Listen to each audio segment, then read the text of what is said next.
We are here at LVHN Outpatient Rehabilitation, where they address several problems, but today we are going to focus on concussions. The first person to join me now is Danielle Schollenberger, and she is the coordinator of the Concussion and Head Trauma Program. Danielle, thank you so much for joining us. First, what is the definition of a concussion? A concussion from the CDC, the Center for Disease Control, gives us a medical definition, and that definition is that it is a complex pathophysiologic process affecting the brain. It is usually induced by traumatic biomechanical forces. What are symptoms of concussion?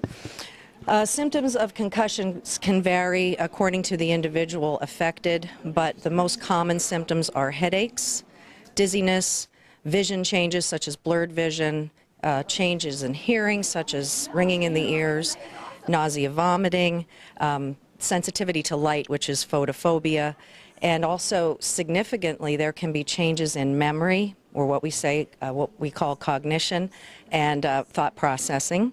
And then also significant is changes in balance and coordination. What are some myths of concussions? Some myths about concussion include that you have to hit your head directly to get a concussion. And that's actually not true. A direct blow to the head can cause a concussion, but also a blow to the body, for example, the neck, causing the head to move forward and back in a linear fashion or in a rotational manner, will move the brain inside the skull. So it is not necessary to just hit your head. That's one. The second is that you do not need to lose consciousness to have a concussion, and in fact, more than 90% of patients diagnosed with concussion do not lose consciousness. And finally, I'd like to say that patients need to realize if they suffer a concussion that maybe the symptoms don't appear immediately, and sometimes it may take days or even a week for them to start to notice the symptoms I mentioned, like headaches, trouble remembering. They may go to school and they can't thought process, their grades are dropping, or they may feel dizzy all the time. For example, a patient I saw this morning said he felt like he was on a ship. He's 9 years old. He was rotating back and forth constantly. So those are some of the myths that I think we need to get out to the public. How are concussions managed? Concussions are managed in a variety of methods. One, we have a medical model at Lehigh Valley Health Network Concussion and Head Trauma Program where we do use medications, we do use other treatments, we do prescribe diagnostics, but our biggest referral currently is to Lehigh Valley Rehabilitation Specialists. And now we are going to introduce in Ron Sims, an occupational therapist, and after the patient meets, they would then be sent to you, correct? Yes. In occupational therapy, in this model, we typically will do an impact test. And what the impact test is a computer-based neurocognitive assessment that takes about 30 minutes to complete. Typically, ideally, we would like to have the athlete have a baseline completed, and then we can compare the post-injury score to that baseline score. So you say the impact test. What exactly is that? It's a test that's 6 separate modules or subtests, and we take information from those subtests to compile 4 composite scores for visual memory, verbal memory, processing speed, and reaction time. Who should take the impact test? Any athlete over the age of 10 should take the impact test. Impact recommends that starting from 6th grade through high school, that students take an impact test every 2 years. Once they reach college, they should take it once and done. And that way we have that test to compare to if you did have an injury. And how is the test used after a concussion? What we do is we compare those scores to see that the patient's cognitive performance has returned to baseline. Once they return to baseline and they are symptom-free for 2 weeks, then we would recommend that they begin return to play. And that introduces us into our next guest. And joining me now is Nathan Diffenbaugh. Tell me a little about what your title is. I'm a physical therapist here with the concussion program. Typically, physical therapists work with individuals focusing on their balance, focusing on movement, and in addition, all of the therapists that are part of our concussion program have also been vestibular rehab certified. Now, what type of testing would a patient with a concussion undergo in physical therapy? We do a variety of testing. Typically, we focus primarily first on ocular and vestibular testing, meaning looking at how their eyes are moving, how their head's moving, looking at different tests for their inner ear, your vestibular system, which helps a lot with your balance, to see if we can increase their symptoms, if they're having problems with dizziness, see if we can work on solutions to help them overcome that dizziness. We also do a variety of balance testing. We use the Neurocom Balance Master, which is the gold standard in the industry for testing a person's balance.